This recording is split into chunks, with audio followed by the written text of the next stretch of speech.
Welcome to the Estate Professionals Mastermind podcast, built for real estate professionals that want to work less, earn more, and make an impact in their community. For information on how you can become part of the estate professionals community, visit probatemastery.com. Hello. Hi, Reine. How are you? Hey, good. How are you doing? Good, thanks. 1 o'clock, and I know people are still trickling in, so I will get started with some housekeeping items. First of all, for those of you who don't know me, my name is Reine, sounds like green, and I am a real estate agent in Minneapolis, Minnesota. And I was just letting people know a few minutes ago, it's not snowing today, it's not cold today, but it is raining. So we only have a couple of nice days. We don't seem to get as much nice weather as I would like. One of the things we're going to do today is we're going to talk about your attorney journey. So just kind of, this process works for everybody wherever you're at. So wherever you're at today and wherever you want to get to, I'm going to provide some tips that might help you get there. I also want this to be conversational. So I'm looking forward to everybody chiming in with some tips as well. And later when I'm sharing my screen, I might not be able to see you. So if you have a question or comment, just go ahead and speak up. I also put a link in the chat.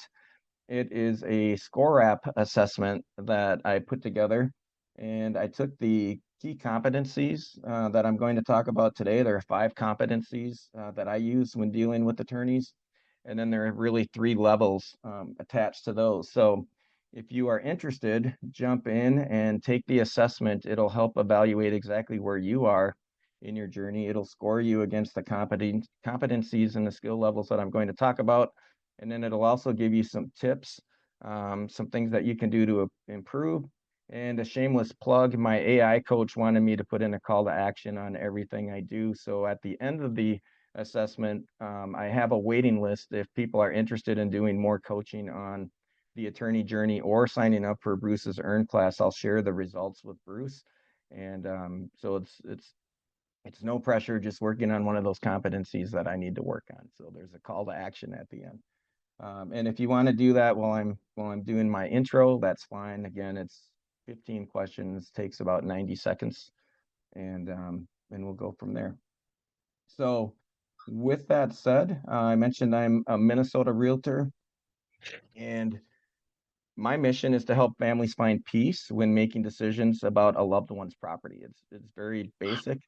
And my vision is to change the way that we do business in the probate space. And so later on, some of you might be asking about how many listing presentations do I go on, or how many transactions do I close a year? And my vision is really to change the way we do this. And part of the reason is because I was personal representative when my father died back in 2018. So I was getting all of the phone calls that you all make, all of the letters that you send out, the postcards. I was on the receiving end of those, and I've been a personal representative a couple of times. And when I was working on my dad's estate, I used to tune into all the leads, and I would listen to Chad and Bruce, and I would listen to them talk. And this whole industry just fascinated me.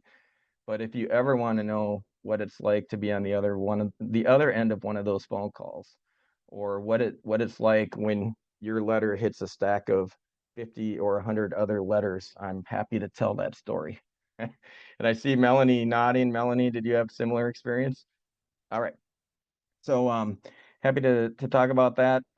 Again, I was a PR in 2018.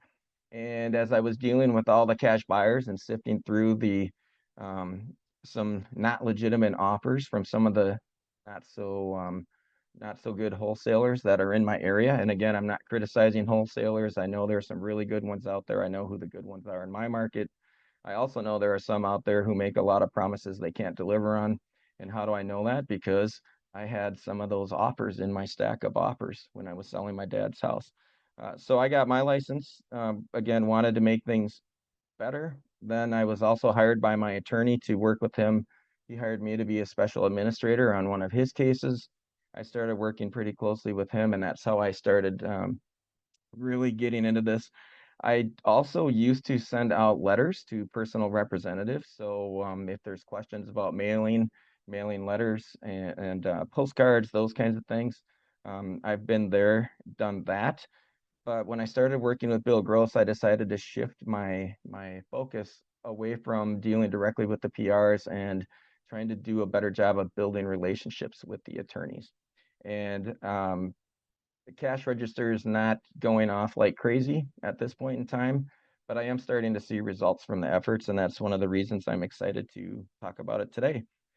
Spoiler alert, as I go through and give some tips, I will talk about my YouTube channel and my Facebook group. I use those to build credibility, and I use those as part of my unique selling proposition with the attorneys. But the tips I'm going to show you today, you don't need a Facebook or a YouTube channel to do these things. It's just something that I use, and it's worked really well for me. So with that said, I am going to start out with the 5 competencies, the 5 core competencies that I'm going to talk about today. And again, you can use these when you're dealing with personal representatives or attorneys. The first one is you need to know where to find the attorneys or the personal representatives. And I'll talk more about that in a minute. But if you don't know how to find the attorneys, you're you're kind of, hitting a barrier before you even get started. So you need to know how to find the attorneys or personal representatives. And one way that you can do this is you can just go out and buy a list. I mean, there are a lot of good lists out there that have attorney contact information. There are a lot of places online that you can look and find attorneys. I'm also going to show you how I get the information directly from the Minnesota courts. I used to go to the courthouse and do it. Now I don't have to. I just do it online. But the first core competency is you need to have the ability to find the attorneys or the personal representatives so that you can get in touch with them.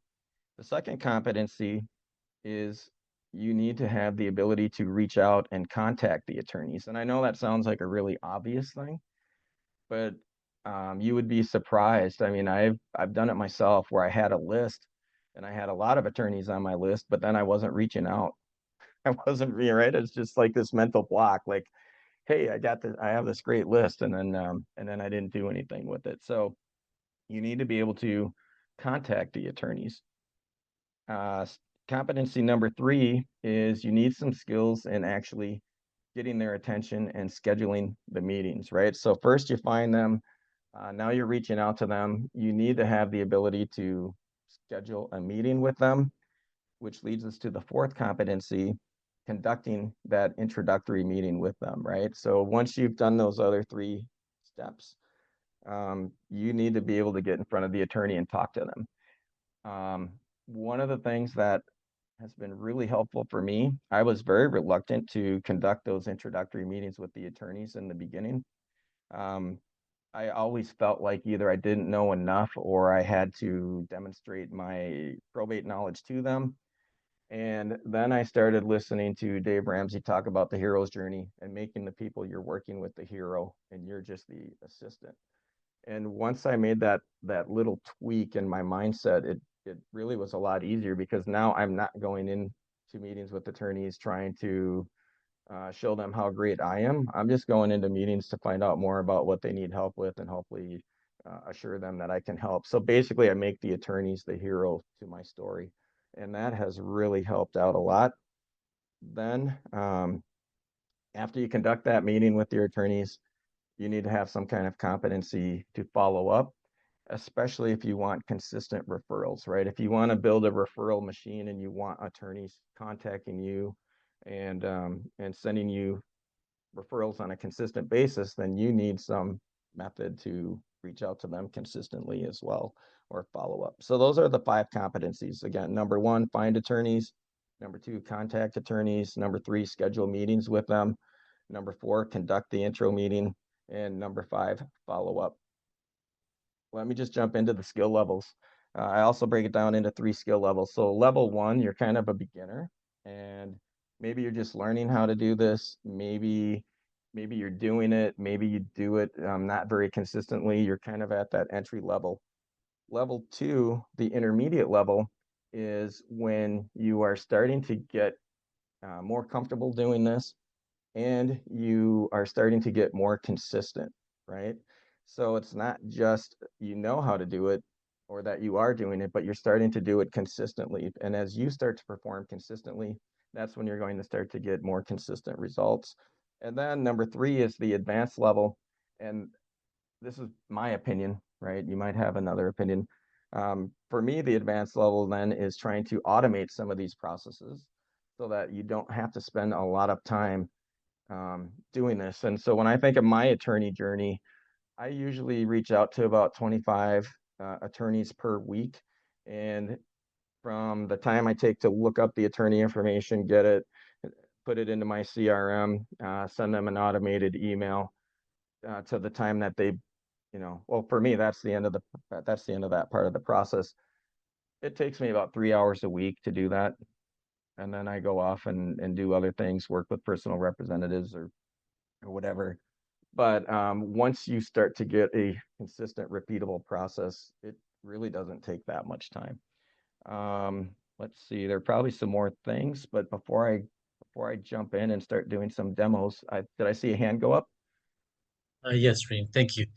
Just curious, you said 25, is that 25 contacts, or is that 25 just reaching out and then gatekeeper, or is it 25, what is that? So those are just 25 emails that I send out. Okay. It's very, very basic. So in fact, I have some statistics for you. I wrote them down. Let's see here. So for me, if I email 25, and they're in my market, so I'm handling 3 counties in Minnesota. One is Hennepin, the largest county, and then Anoka County where I live, and then Ramsey County, which is the second largest county, all in the metro area. When I go through the probate list, there's usually about 50 new estates per week that have real estate. But I also filter out attorneys that I've already contacted. I only follow up with the attorneys that have made contact with me because what does Bruce call it? The lightning strike. I've had the lightning strike from an attorney that was very angry that I sent him 2 emails, right? And so I'm pretty cautious. My goal is to find the ones that are interested in working with me and then really build the relationship with them. So if I send out email to 25 attorneys per week, I have about a 40% open rate on my email. And then about 20% of those will actually click and less than 4% will schedule. So if I send out 25 emails, I will usually get 1 or 2 attorneys that'll schedule a meeting. And when I say a meeting, for me, it's an invite for them to come and appear on my YouTube channel. So that's my hook. My hook is I'm reaching out, trying to get them to appear on my YouTube channel. And so there's a lot of attorneys I'm not really making contact with, but I'm okay with that. I really try to build a relationship with the ones that are interested in doing something with me. Thanks. Hey guys, I'm butting in here with a quick ask. If you're getting value out of this coaching today, I want to invite you to check out my Probate Mastery trainings over at www.probatemastery.com. Probate Mastery is for you if you're an agent or an investor that wants to work with motivated sellers that have inherited real estate that they don't need and in many cases can't afford. These sellers are more appreciative, willing to trust your expertise, and less likely to nickel and dime you over commission or price. Why is that? They're often in the middle of a complex probate or an estate administration process, and this means that real estate is very often a burden on them, and they simply need the help. Inside of Probate Mastery, I teach you exactly where to source your leads, how to establish value, and offer your service in a way that quickly makes you, as the professional, your market's expert in the probate space. If you want to know a little bit more, go over to www.probatemastery.com. Hope to see you guys inside of the community. Thanks. Another question before we do a demo. Okay. I think you will probably have more questions as we go. So let me start with the first step and show you how I find some of the attorneys. This is something I had spoken with Bill about this. And he said, wow, sometime you should come in and show people how to do this. They might be interested in it. And so, all right, can everybody see my screen? Yep. So this is okay. So this is how I find attorneys in Minnesota. In Minnesota, we have this website. It's called MCRO. It's Minnesota Court Records Online. And I have looked into records in other states occasionally. One of the things in fact, if I remember correctly, there's only a few back-end systems across the United States. So a lot of counties and a lot of states use a system similar to this. Sometimes they'll change the front end a little bit, but there aren't that many different case management systems across the country. So I would encourage you, if you're interested in doing this, to go out and take a look at the state or the county that you're in and see if they have something online that you can use. I know not everybody does, but in Minnesota, I love it. And one of the things that's really nice about this system is once you access the system, you have access to all of the probate cases in the state of Minnesota, not just the ones in the county that you're working in. So right here, right now, I can have access to any of the probate cases, any place in our state. The way that I use the system, you can do a search by case. So you could do a search by case where if you know the name of the person, you could just type it in. And there's all kinds of extra filters here that you can use. I will use this sometimes. I can also toggle and just choose probate, which is what I'm interested in. So for example, let's do a quick search. Let's see. And I'm going to put in my last name. First name is required. And what this will do is it'll actually search for attorneys, personal representatives, all kinds of people. So you can see one of the cases. This case, I was a special administrator and personal representative. Comes right up. This is the first case when my dad passed away. And if I click on view case details, I could just click right here, and a lot of the information that I'm looking for is right here online. It's public data. And as I scroll down, I can also find all of the documents that were entered as well. So if I were coming out here and I were trying to figure out, and just an FYI, you can even find the will if there was a will. So you can see right here, my dad's will is online. Anybody can get to it. Anybody can see it. And sometimes I'll have family, they're struggling and they have a question about their probate case, and I can go right online and find out what's happening, where it's at, whether their letters have been issued. Sometimes in my Facebook group, people will even ask me questions about their will, and you can go in, I'll go in and read the will, and it's like, it sounds like they're doing exactly what they're supposed to be doing, but people aren't always happy with that. Anyhow, if I were looking for information, or when I do look for information, if I open up the petition, you can see it just pops right up, and it has the name of the personal representative, has the address of the personal representative. It has the names and addresses of siblings and heirs and other people that are interested. And it'll tell me if there's any real estate involved, and also the decedent's address is in here too. I can't remember exactly where, and that's because I don't even look at, oh, here it is right here. So they also have the decedent's last known address, and all the way down at the bottom of the screen, you have the attorney's contact information.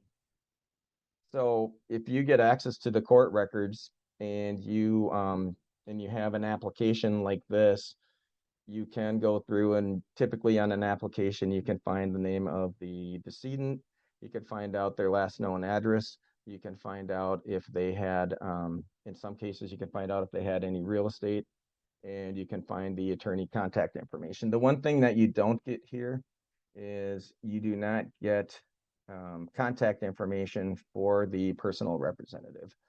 So when I was working with personal representatives, I would just take the address and I would send out the letter. if I needed to get their phone number, email address, or anything like that, I could have one of my kids go through Ben Verified and find that information. But I would usually just stick to mailing. I didn't personally do phone calls. And since I was only mailing, everything I needed was available right here online. So I didn't really purchase the list. I would just come in every week, or I would train my daughter. She would come in every week, grab the information, and put it in an Excel spreadsheet. So now, before I go on, what questions do you have? Is anybody using your local court records like this? Do you have ability to just go in and grab the information that you're looking for? I do, but I think I pay per page on some of them if I need it. Okay. Yeah, I was talking with, I know in our courthouse here, sometimes people will go into the records area and they'll take pictures, and they'll do it that way. And I'll show you what you could do with those in just a second. Or sometimes people will just bring their computers right in there and transcribe them. One of the reasons I like to do this online is because I can use AI to scan through all these documents and pull the information out for me. And so when I said it only takes me about 3 hours a week, I don't really spend a lot of time even looking at the documents anymore. I usually just download them to my computer, and then I have my AI assistant go through and pull You out. gotta tell us who your AI coach is. Yeah. Oh, yeah, okay. Funny story. My AI coach is AI itself.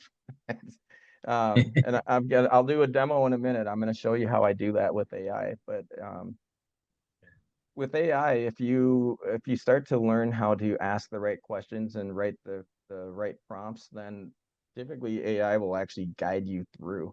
And so in this process, what I did is I just took a PDF, and I'm going to show you this in a minute. I took a PDF and I threw it into Claude, is the one that I use. And I put it in there, and then I said, hey, Claude, can you read this file? Claude said, yes. I said, what can you tell me? And then I started working with Claude. I said, can you find the name of the personal representative? Can you find the name of the attorney? What other information can you find? And then after Claude was finished finding all the information, I said, if I wanted this in I said a comma delimited file, Claude recommended a pipe delimited file. But Claude actually told me how the information could be put together. And then I had Claude write the instructions so that if I ever use ChatGPT or another prompt, I can just take that set of instructions that Claude wrote for me, and I just paste it right in there, and it knows what to do. And so a lot of times whenever I'm working in AI, once we figure out some process steps or something like that, then I have AI go ahead and do all the heavy lifting and write the instructions so that I don't have to. And I'll show you that. But before I do,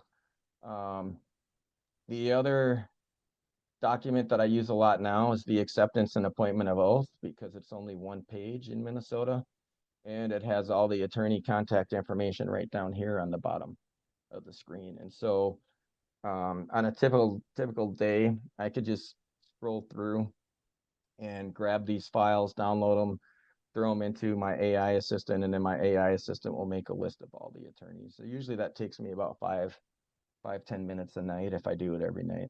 But I really like having access to all the information. Sometimes I can let personal representatives know that their letters are available before they know, or before their attorney knows, just by going in and checking on their case. Again, I encourage everybody to check in your state or your county to see what kind of system is available. Before I move on and show you what I do with AI at the next step, what questions are out there? Thanks for sharing this. I do go on my court records. We have e-courts here in North Carolina, and I was using a different search from the one where you can actually search probate records. And I just looked it up, and I can search probate records. So thank you for sharing that info. Yeah, it's nice to be able to do that. That's for sure. Do All you right, have so any insight on if it's not online? Because here where I am, I went in and visited, and there's not a way to look it up online. She said we had to go in the courthouse to find the records. yep. So I also used to go in. Have you done that? Have you tried it yet? Not yet. I'm still very new. Oh, okay. Um, I also used to go into the courthouse, and the clerks there, sometimes they're helpful, sometimes they're not, but they usually have computer terminals sitting right there where you can look up, look up the information. For me, the hardest part about going in was just sitting there and so when I did it, I would just bring in my own computer and I would sit next to theirs because there was no way for me to download the files and I didn't want to print them. So I would usually just plan like 2 or 3 hours on a Friday afternoon, go into the courthouse and just sit there and literally type everything into my personal computer and my spreadsheet. And then I had my wife start doing it. And then we figured out how to do it online and we just kept improving the process. But yes, in the beginning, I used to walk down to the court. Well, not walk, it's not far from my house, but I used to go down to the courthouse. And in Minnesota, it was nice because since this is a shared system, I could go to the courthouse just down the street in Anoka County, but I could still access the records from all the other counties once I was at the courthouse. And so um, I would encourage you to try it. You know, just go down there, ask the clerk if you need help, and just see what information is available. A lot of times, there's a lot of information available. One of the things I've recently done is if you still get newspapers, I was very surprised that the back of the newspaper still puts all of the probate information, like case number, the person's information, the lawyer, and when I looked it up online, it matched. So that's always an option too. It's very old school, but I was surprised to see that they still put those things in the newspaper. That's fantastic. And yeah, in Minnesota, part of the probate process is that they have to publish notice in a newspaper so that creditors have a chance to make a claim if they would like. So yeah, there are, if you can figure out which newspapers in your county publish those or where the personal representatives publish those, a lot of times they're all in one paper. That's a really great tip, a really great tip. Okay, so let's go over to my AI assistant now. So that was that first competency where we want to find the information. Now, this is Claude, very similar to Chat GPT. And one of the things that I will do in Claude, so one of the things I'll do in Claude is I typically, bless you, typically set up projects. But the first thing I'm going to do, actually, I'm going to go back. I'm just going to start a chat here.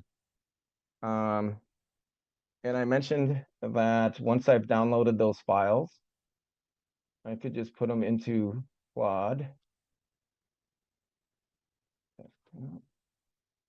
And I just have to find my download directory.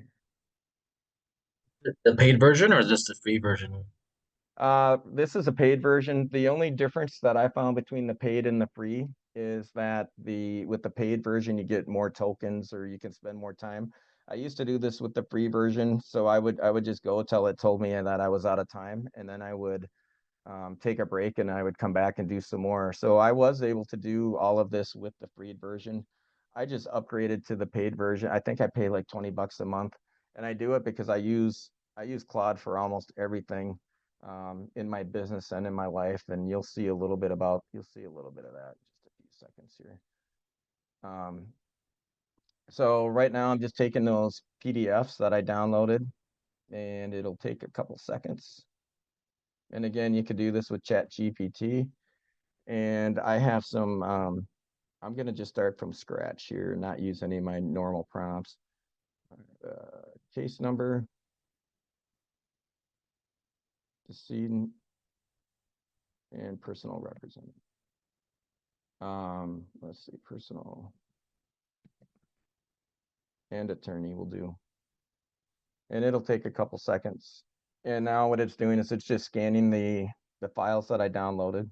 And it might take a minute or two because I have some rules that I've already written into Claude so that I don't have to do a prompt every single time. And now because of that, sometimes it takes a little longer than I like, but it's used to doing like 50 to 100 cases at a time. Well, that was pretty fast. So you can see Claude went through and it analyzed those documents, and it's giving me the case number. It's telling me the name of the decedent. It's telling me who the personal representative is, and it's also telling me who the attorney is, and it's telling me that for all of these cases. So, you know, I could just keep asking it different questions. Let's see,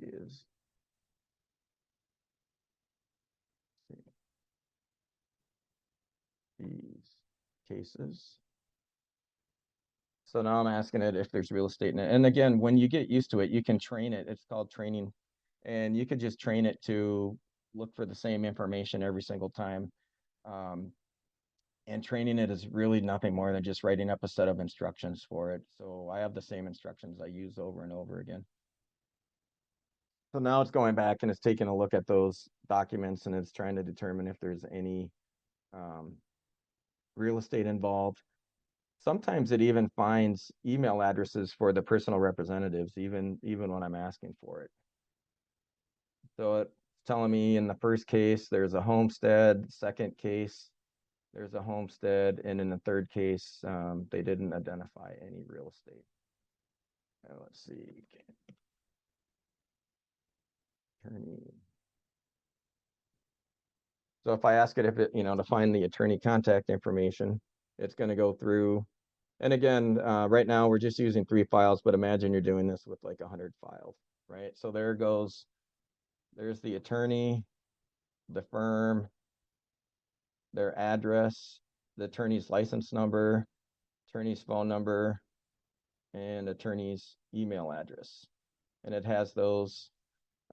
Case number 2, the person is self-represented, and then it also has the contact information in case number 3.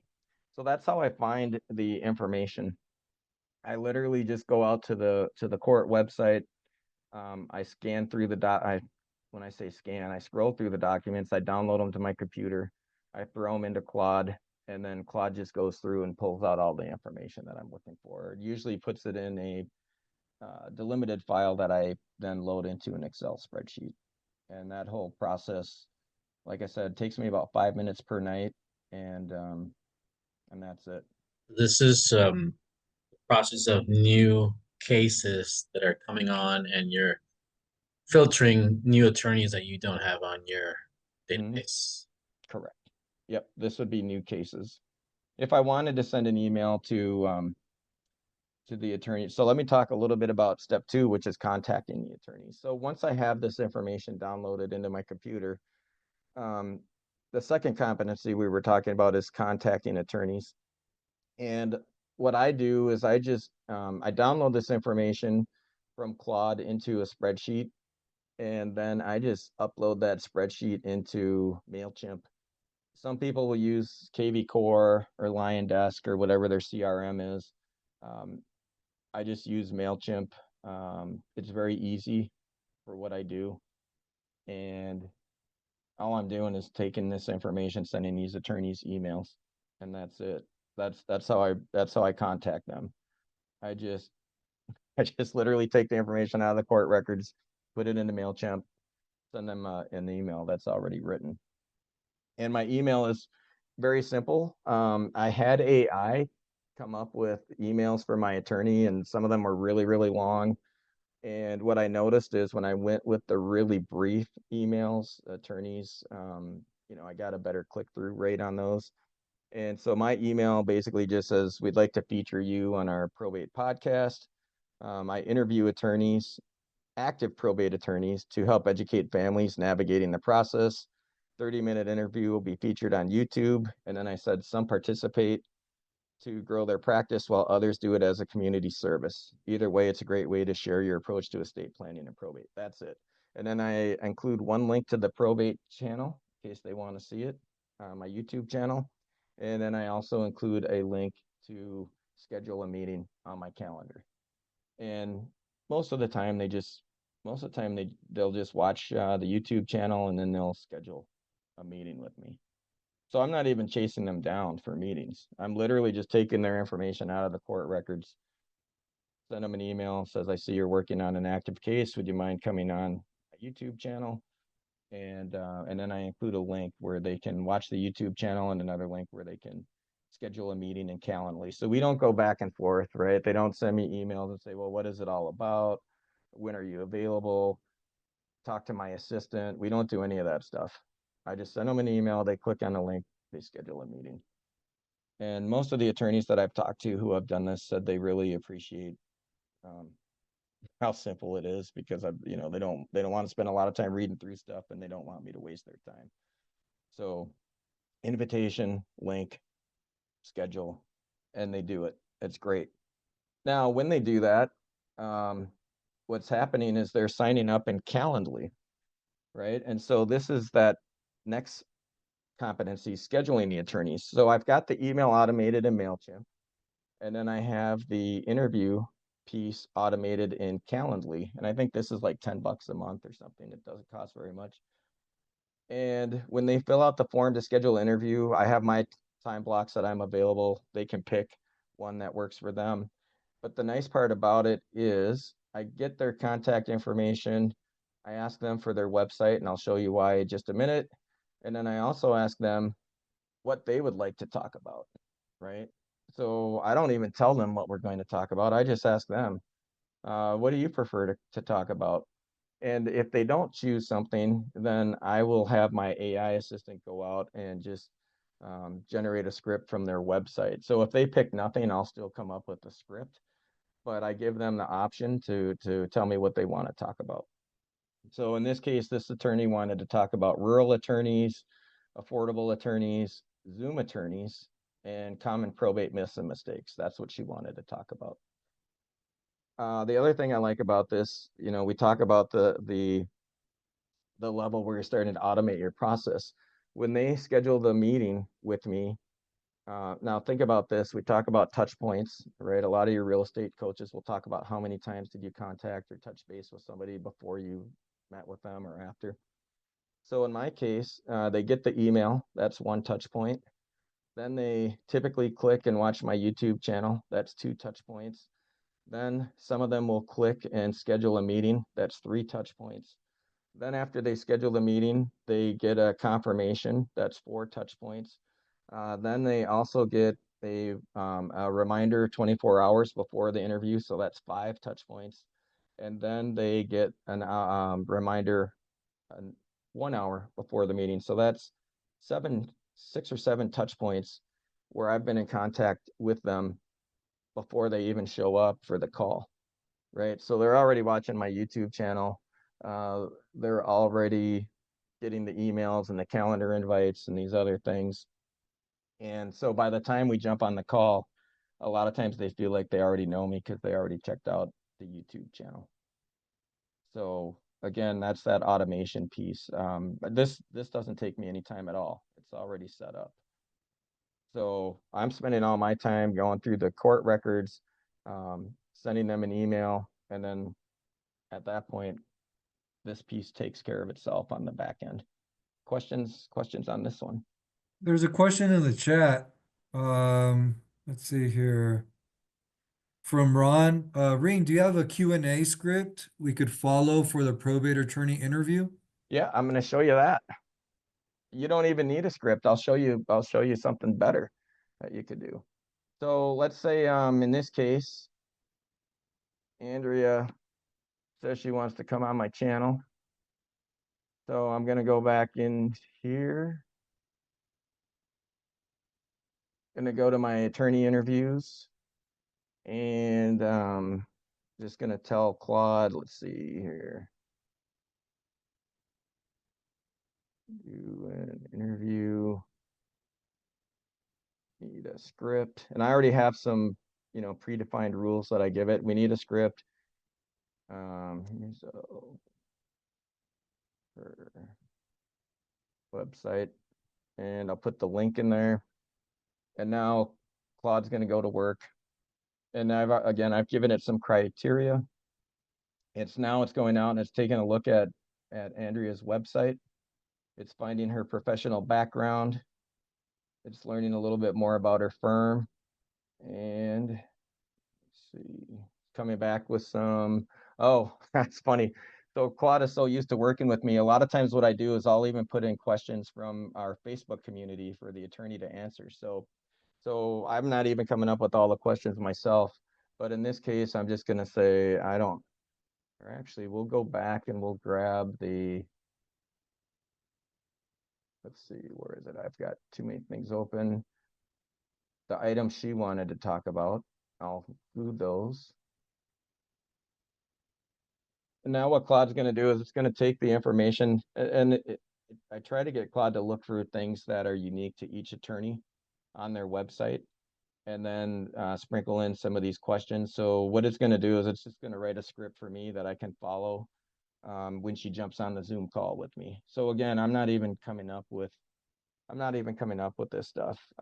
AI just comes up with it for me. And then once she gets on the call, I use my AI script as a framework, and we just kind of take the conversation wherever the attorney wants to go. And I'm okay with that. My goal with the YouTube channel, and so here comes the script. My goal of the channel is not to get thousands of views and have personal representatives contact me because they saw my YouTube channel. The sole strategic purpose of my YouTube channel is to build the credibility with the attorneys, right? So when I do a YouTube video, I really, if someone watches it and gets some great information out of it, that's a bonus, but that's really not the reason why I'm doing it. I'm doing it because I want to build a relationship with these attorneys. And when you watch me do a 1-hour interview with an attorney, you are literally watching me meet that attorney for the first time and trying to build rapport with them. That's like you're watching my interview process. That's what's happening there. So in this case, Claude went ahead, put together a script for me. And a lot of times what I'll do is I'll just keep this on my screen so I can see it. And I told Claude I want 3 segments, right? So first topic is rural legal services, and we have some questions I can ask about those. We have modern legal services and questions I can ask about those. And then we have some of the common probate myths and costly mistakes that she said she wanted to talk about. And then down here, we have some generic questions that came from a past Facebook group. So that's how we come up with the script. And I see a hand up. Yeah, so there was a question about what is your YouTube channel? What's the name of it? Oh, my YouTube channel is called Probate Help Desk. Excellent. Thank you.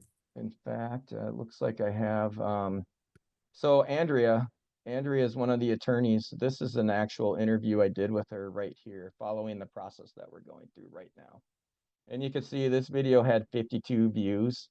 What's funny about this one is her, so we talk about getting past the gatekeepers. So I sent the email out, and she's in a small town in Minnesota. Everybody in her office was looking at but she filed a probate case in the Twin Cities, but she's a rural attorney. And so everybody in her office was looking at this, telling her she should go on the channel and do it. And you'd be surprised how many attorneys will come on and do an interview just because they want to be on YouTube, but they don't have time. They don't have time to spend. So her kids encouraged her to do it. She came on. We went through, we talked about the things. We ended up getting 52 views. One of the other things I'm going to show you, though, is, well, first, before I show you, what I found out is, like, she's a big celebrity in her town now because different people in the town have been watching her YouTube interview. And she's getting people coming up on the street and at her restaurant asking about it. Now, these are just views on a long form video, but this also gives me content for the short form videos. And you can see when I do the YouTube shorts, you know, this one with this one attorney had 1,000 views. This one had 1,200 views. This one had 1,000 views, 900 views. And that's just on YouTube. So I also put these out on YouTube, Facebook, LinkedIn. I should do Instagram, but I haven't yet. And this gives me an opportunity to go back and follow up with the attorney and say, hey, we just did a short, what happens when a spouse dies and the house is tenants in common. And then I could tell the attorney, this is great. We got 1,000 views. And so I'm just reaching out to them, giving them information about their YouTube channel. And then they're saying to me, oh, by the way, I've got a personal representative that needs help. And so they're starting to refer people to me. They're starting to ask if they can do additional interviews, and they are even, let's see, the referrals, the additional interviews, and then they're telling other attorneys in their office too. So it's kind of a snowball effect, right? Like when you just go here and you look to see, you know, this interview that I did here has only 23 views, and you're like, wow, why would you spend all that time? Well, first of all, I hardly spend any time at all. The whole process is automated, including the script, and then a video like this, I don't even spend much time editing. And the shorts are generated by AI, so I don't really spend that much time on those, maybe just 5 or 10 minutes in the morning to put them out there. Are you sharing your screen right now or not? Oh, yeah, I am sharing my screen. Can you see it? No. Can anybody see it? Yeah, I I can can see see it. it. Yes. I can. Let's see. Does that make a difference? Weird. I'm sorry. I'll just listen, but yeah, I Okay. can't see it. Check your view at the top of the screen. Does it say channel content? Is that this? Is that what Yes. you're? Yep. I'm showing a screen that says channel content, and I'm getting a little And sidetracked right now getting into the YouTube channel because that was my goal was really just to show you more about the process and the AI. That's really good, Renee. That's really wow. Yeah, Uh, have you we're hired someone to do the shorts and all the editing for no, yourself? I literally use Claude. So to the short version of that story, I tried some tools like Opus Clips and some things like that that are supposed to take your long form and break it down into short form, but the quality wasn't very good. So when I was having a conversation, my wife thinks I'm crazy. I have a lot of conversations with Claude. I said, there's got to be some way we could do this better. Claude said, let's do a Python script and process on your computer. I'm like, I don't know how to do a Python script. Claude said, don't worry, I can write a Python script for you. So I gave Claude the criteria. Claude created this script. And when we take a transcript, which is what we're going to do next, I just dump the transcript into Claude with timestamps, and Claude goes through and figures out. So if I do like a 40-minute interview like this, Claude will come out with about 30 to 35 shorts for me. So every video I make, I usually get about 30 to 40 shorts out of it. And then I try to put one per week per attorney out there. And so That's genius, man. Wow. that's the AI. That's the AI. So with that said, let me show you how that works. So if I went here, I would just grab a shareable link from this interview. I would jump over to this site called ScribeTube. There might be better ways to do this, but this works best for me. I put in the link to my video. I say get transcript.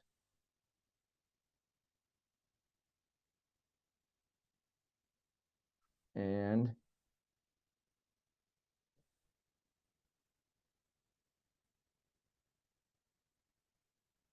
is it not going to get the transcript for me this time?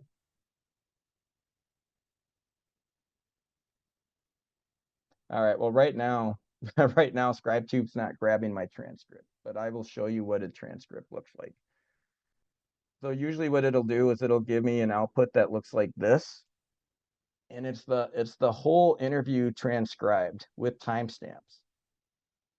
Okay, so all I do is I just take that.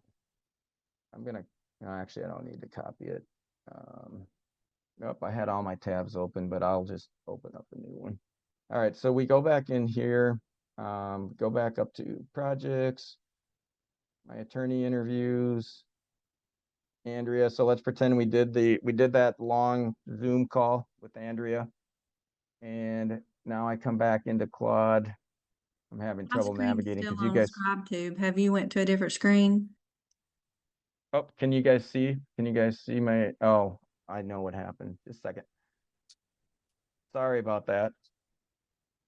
Now I can see it. I saw it before you had ScribeTube up. Yeah, let me go back in a second. I'm jumping around.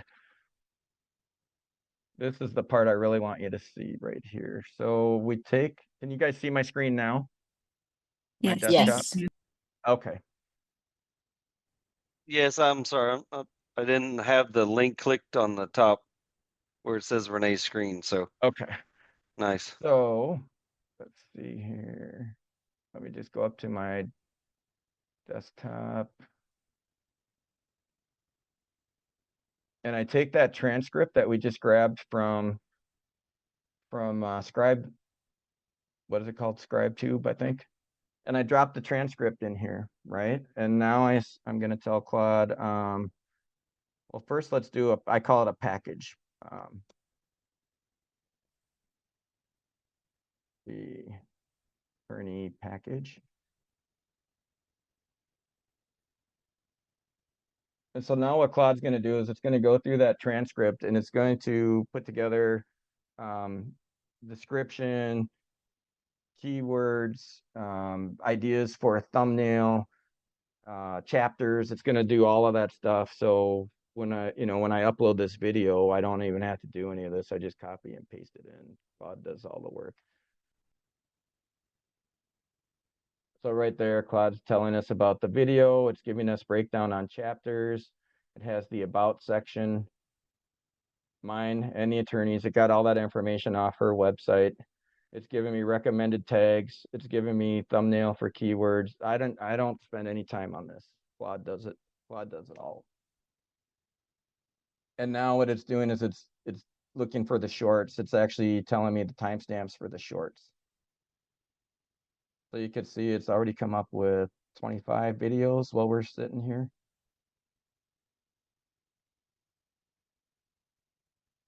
And yep, so Claude's recommending 40 shorts out of that interview. And that's how, again, when we go back to the 5-step process, right? What you just watched me do, basically this YouTube interview is just me meeting with the attorney for the first time, trying to build rapport. And again, I don't spend a lot of time on it. I let Claude do all the work. Claude writes the script. Claude writes the description for YouTube. Claude figures out what shorts we should be doing. Claude does all that stuff. I just meet with the attorneys and try to get them to like me. Does Claude do that because you've preloaded instructions to tell him what to do? Yes, right now. So what happens is every single time, or at least in the beginning, every single time that I would do this, I would give Claude instructions, and those are called prompts. And then, as I mentioned, when I want to save those prompts for future use, I would just ask Claude to write up a set of instructions for me.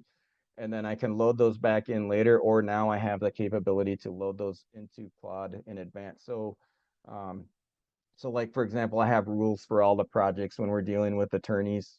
I have a set of rules I use every single time, and Claude knows what the rules are. Or if something's not working, we change the rules. But yes, a lot of those are preloaded prompts, but even those didn't take me that long to figure out because Claude helped me figure those out. Thank you. So yeah. So let's see. So we did the contact attorneys. We use Calendly to schedule the attorneys. I use Zoom to meet with the attorneys. Oh, one of the things I was going to mention, let's say that you don't want to do a YouTube channel. Let's say you want to meet with the attorney in person.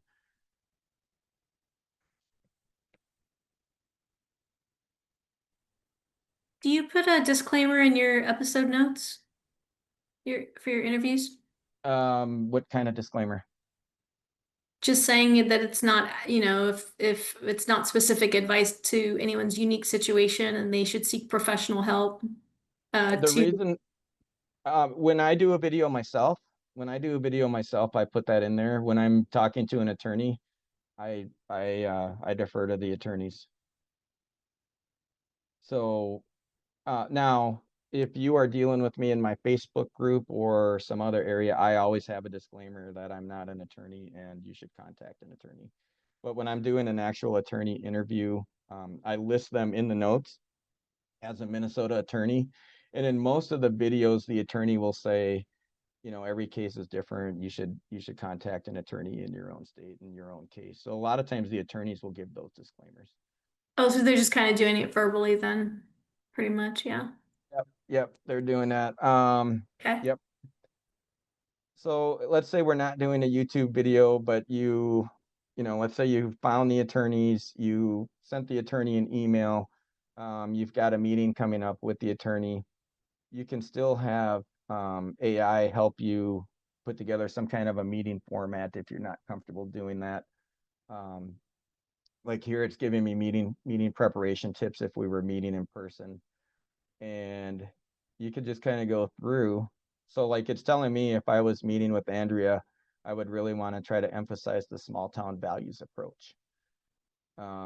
She likes, she likes to know her clients. She likes genuine and authentic relationships, and show her that you share her philosophy of serving families, not just making money.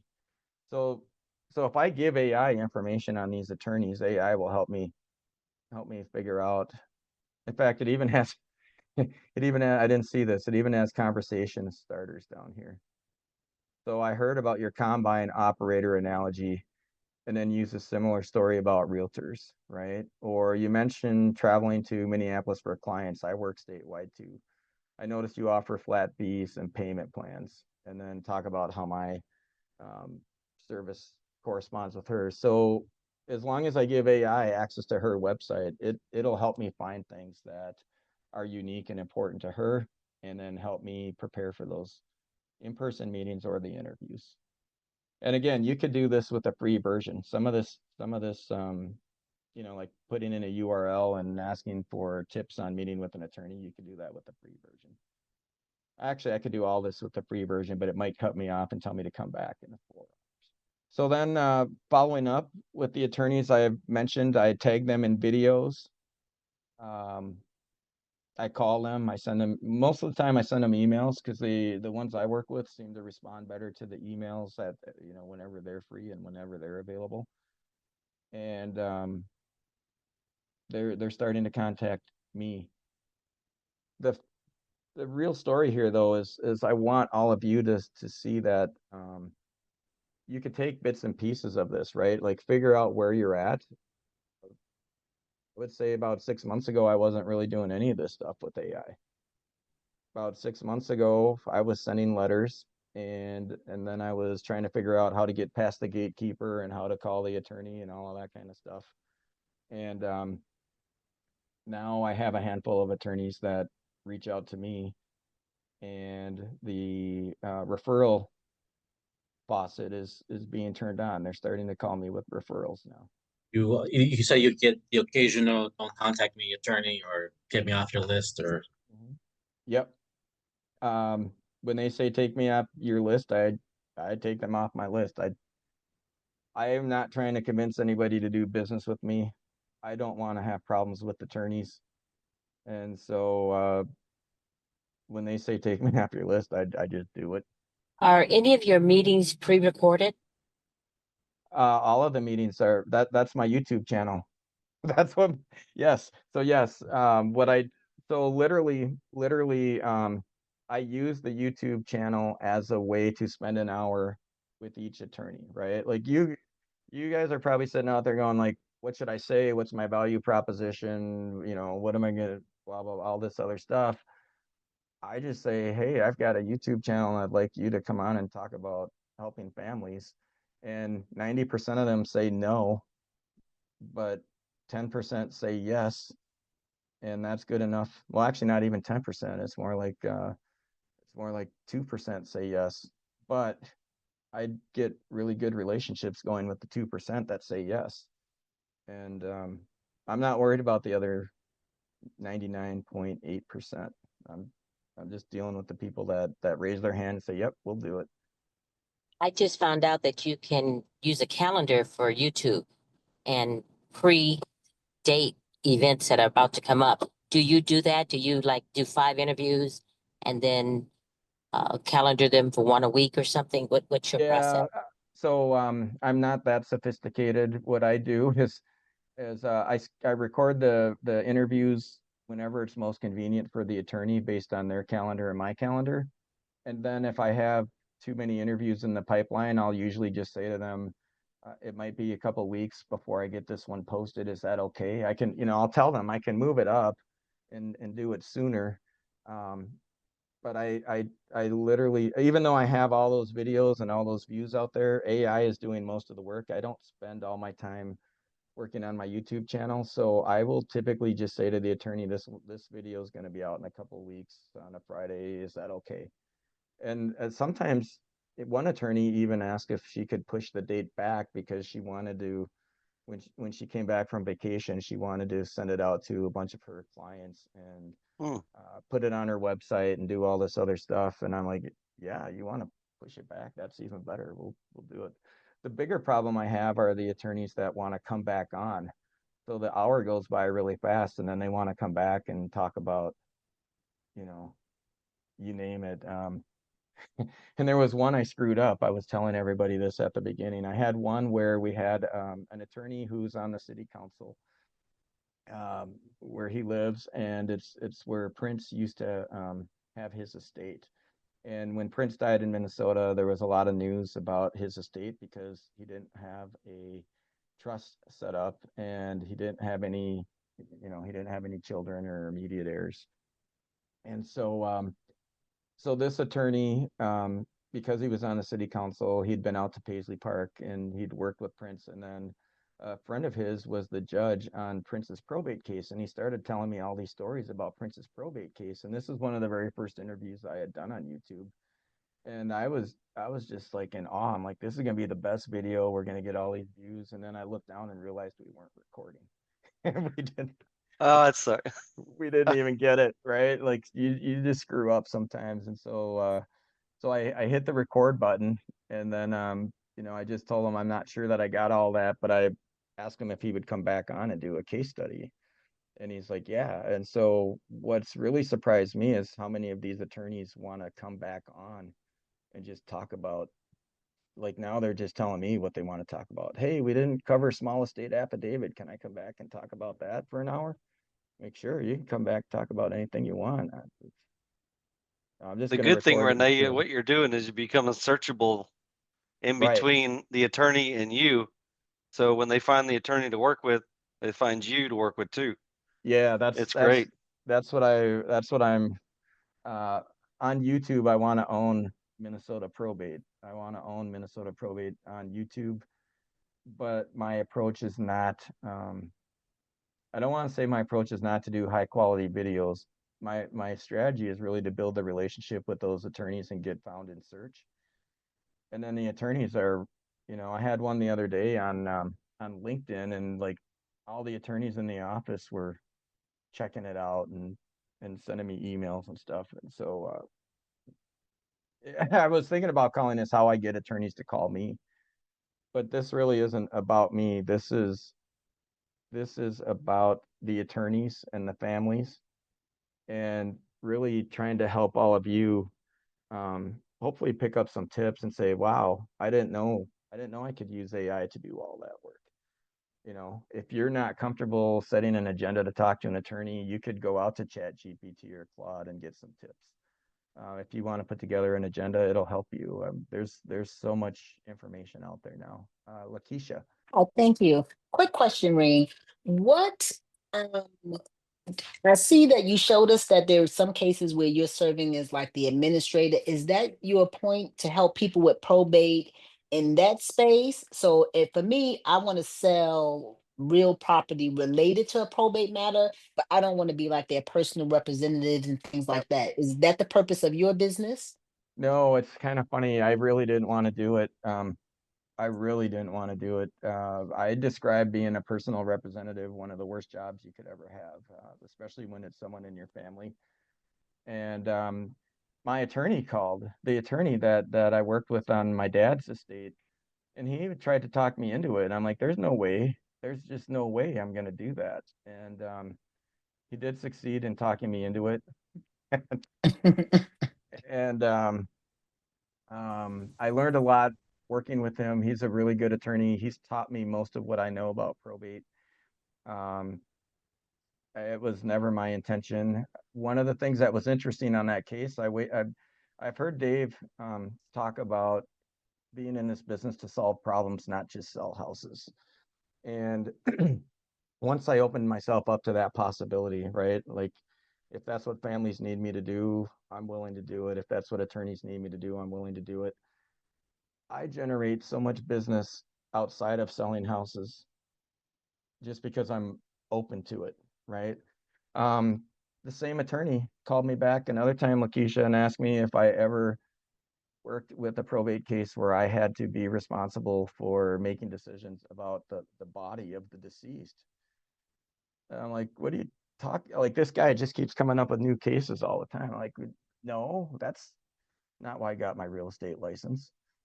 And he was telling me about this, the family, they were having problems, they couldn't agree, and the judge was going to assign a special administrator if they couldn't come to an agreement. And part of the job was that the special administrator was going to have to decide what to do with the decedent's body. And I'm like, no. But then I thought, okay, Terry's never led me astray. So I went back and I said, okay, I'll do it if you really need me to. But fortunately, he did not need me to. Right? Like, I didn't have to do that one. But coming across So how, situations. Mhm. I'm sorry, I didn't mean to interrupt you. So then how do you generate money from those situations? Or is it not about generating the money? Is it just No, keeping that relationship so that you can eventually get real estate? no. When I was personal, when I work as a special administrator, I can bill anywhere from $100 to $200 per hour, and I typically make 5x what I do on a real estate commission. Oh, Right. okay. Right. Oh, see, now you've answered my question. 'Cause I'm like, what's the benefit of doing that? But if you can build, then yes. Yeah. Yep. We can bill, and usually it's not called this. I'm trying to remember what the name of the document is, but it's kind of, for this case, it was kind of like the scope of what my authority would be when they nominated. So the attorney wrote it up to nominate me, sent it off to the judge, and they, they put the scope of what my work would be. They put my billable hours, and in that case that I'm talking about, I wasn't even serving as the I wasn't even serving as the realtor in that case because we thought it would be a conflict of interest. And so I referred that case out. I referred it to my broker, who is also an attorney, and she was the broker. I was special administrator, and and there were some things that popped up along the way, but um, we got through it. So Okay, well, thank you. You have expanded my options there. yeah, I'm telling you, it's this group that has expanded my options. When I listen to Dave and Courtney and Bill and Bruce talk about, and so it took me a while to get into this mindset. I am not in this business to list houses. I don't even care if I never list another house. I really don't. I'm also not a charity, and there are so many ways to make money in this business. And just, the how grateful families are when you help them out and get them through one of these situations.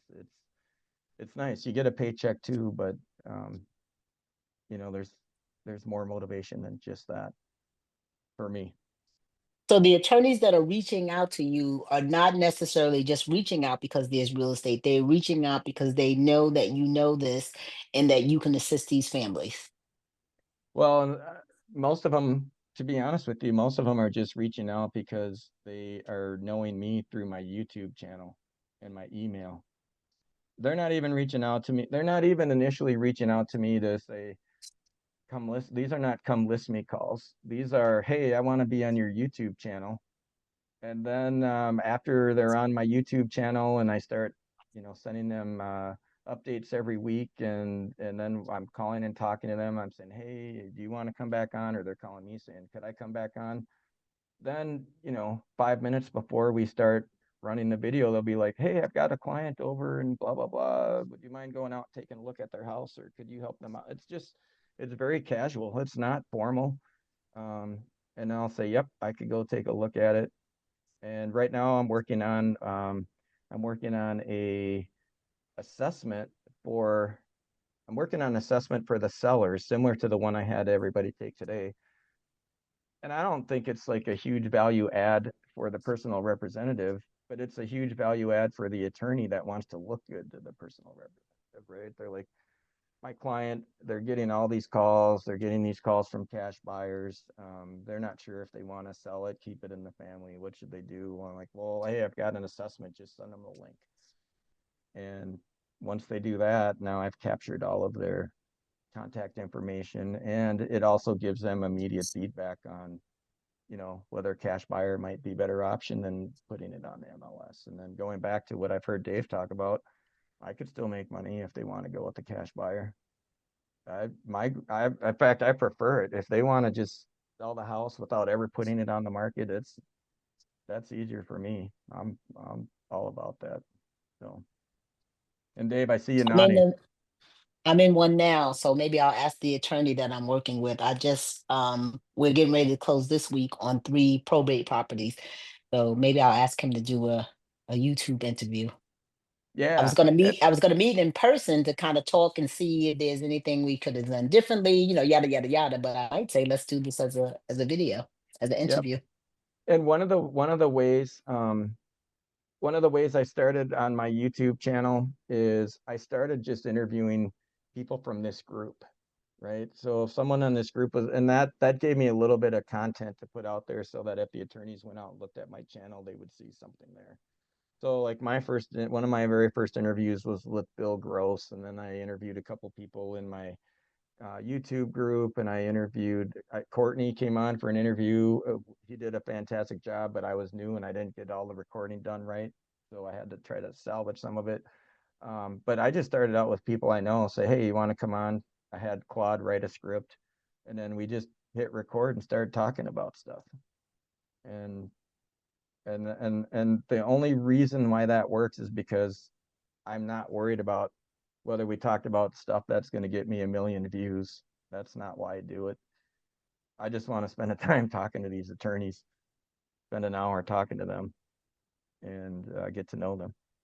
And That's the biggest takeaway from your video here is you get to spend an hour with the attorneys and make that impression. right.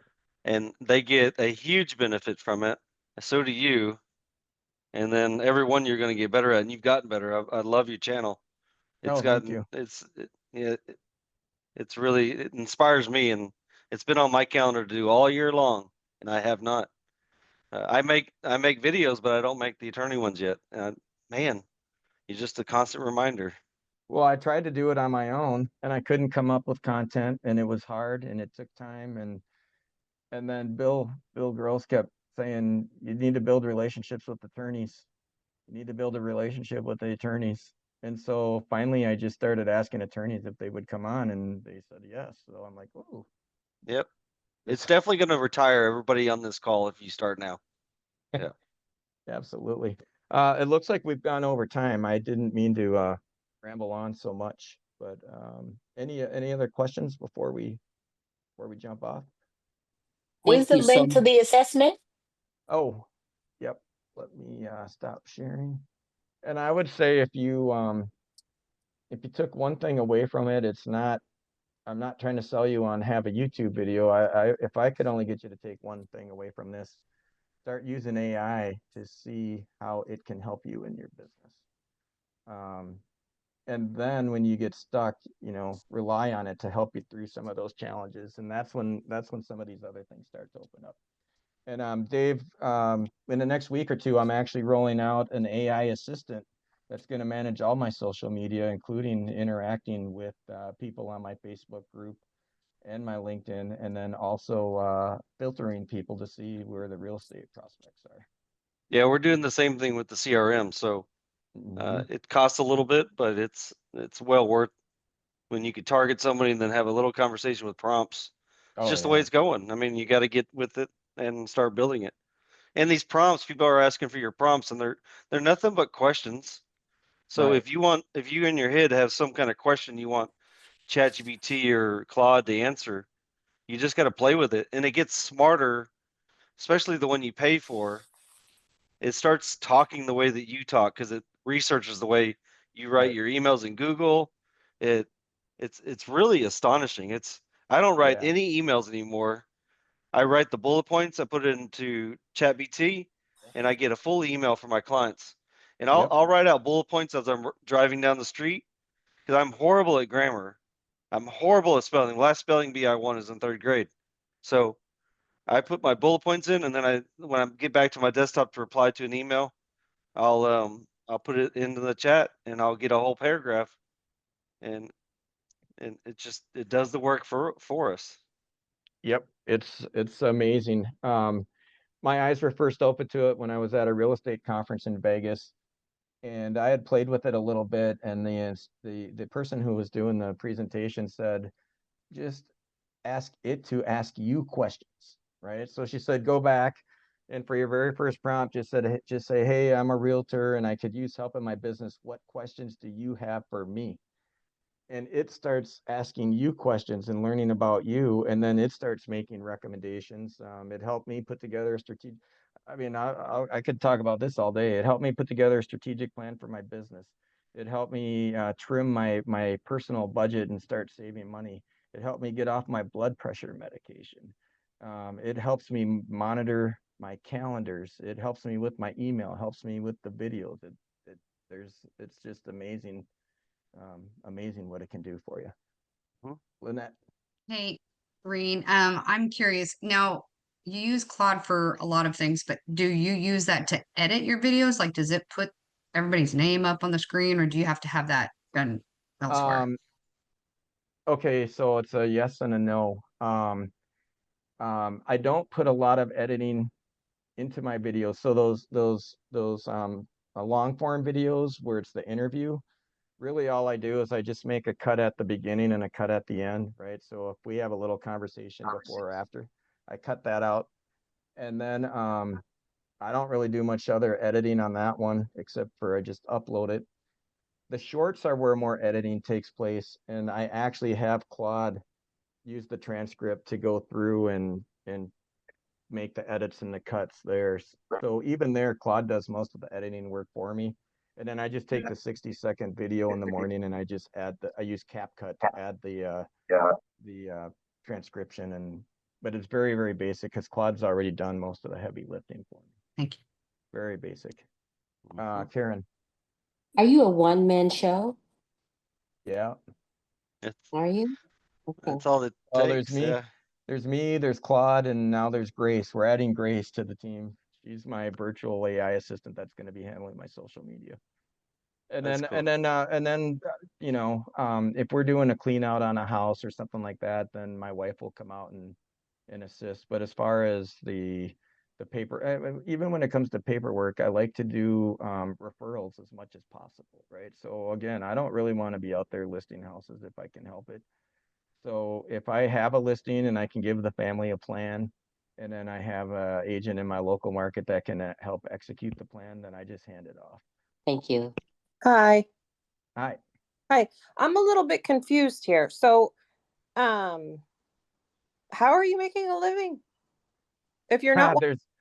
There's a couple of different ways that I make a living. So for one thing, I still have a day job. That's part of the reason why I use AI to do so much of my work. And the reason I don't quit my day job is because I'm responsible for a lot of the data so I work for the county, and I work with a lot of the people in the county that are working with the tax data, the assessment data, all of those kinds of things. So I love working with those attorneys on a daily basis.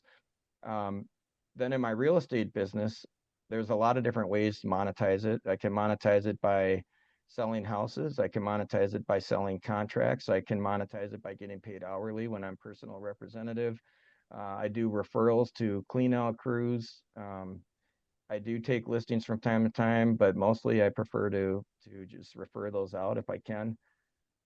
Because that way I could do listings anywhere in the United States, right? So if I have someone in another state, West Virginia, Dallas, or wherever, I can refer them to another agent in the network. I don't want to be the guy standing there, you know, in the living room waiting for people to show up. So I do make money as a traditional agent, and I haven't monetized my YouTube channel or anything like that. It's really just to build relationships with attorneys. That's pretty cool. Yeah. Yeah. Thanks for Yeah. Kristine. Hi there. Thank you for taking my question. So I am a new agent. I have my probate trust senior certification. So I set up a YouTube channel, but I haven't started it yet. How do you get started? And when you find an attorney, they're going to know wow, you're going to be my very first interview. Like how did Yep. they react to that? Well, I didn't use any attorneys for my first interview. I found people from this group that were willing to come on and talk about what they do. Right. Okay. So I didn't start with attorneys. I started with people that I felt would be right. So when Courtney came on and I screwed up and I didn't record the whole video, Courtney's a little more forgiving than maybe an attorney would be. Same thing. I had George Compton come on and talk about executorium, and I was trying to I was experimenting with some different assumptions I was making about how I wanted to make the videos, and it was really bad. So we salvaged some content out there that we could still put out on the YouTube channel, but I made a lot of mistakes, but I tried to make them with people that I knew before I started reaching out to the attorneys. Very smart. Thank you. Yeah, funny story. When I first started shooting myself on video, this is back in 2008. I shot a video and sent it to a client. I actually got fired because she said the video quality was low. She's like, I don't want to work with a realtor. The video quality is low. And I was like, I have, it just blows my mind. But don't take that. That's just silly, because what you're doing and what we need to do it's just searchable terms. Right. I gotta take a call. I'm sorry. 100% agree. Melanie, you're leaning into the camera. Did you have a question? Reine, I think we're gonna wrap it up now, Okay. man. All right. No problem. Thanks. I appreciate it. I appreciate you, and thanks everybody for attending. And this will be uploaded to YouTube to Probate Mastery in a couple days. And just a quick announcement: Bruce is doing group coaching, getting together a group right now. So if you are interested in getting more information on that, feel free to message me. You could email sales@Probate Mastery or even support@probatemastery.com. All right. And any last stuff you want to say, Reine? No, I really want to encourage everybody, think about those 3 phases, right? Just start doing it. Just start doing something, and then improve it as you go. And then when you get really comfortable and consistent, then try to automate it. You don't have to eat the whole apple all in one bite. Like just start taking some action. And your first few videos aren't going to be very good. I still make a lot of videos that aren't very good, but I got to the point where I don't worry about it so much anymore. That's probably, and again, you don't have to make videos. You can use this process even if you want to do in-person meetings, right? You master those 5 steps, try to get consistent, and then eventually automate when you're ready. And along the way, start using AI. At least see what it can or cannot do for you. Just be curious about it. You're not going to screw anything up. Cool. Thanks, everybody. Thank you. All right, thank you. you. See you next week. Great info. Great Thank you info. so much.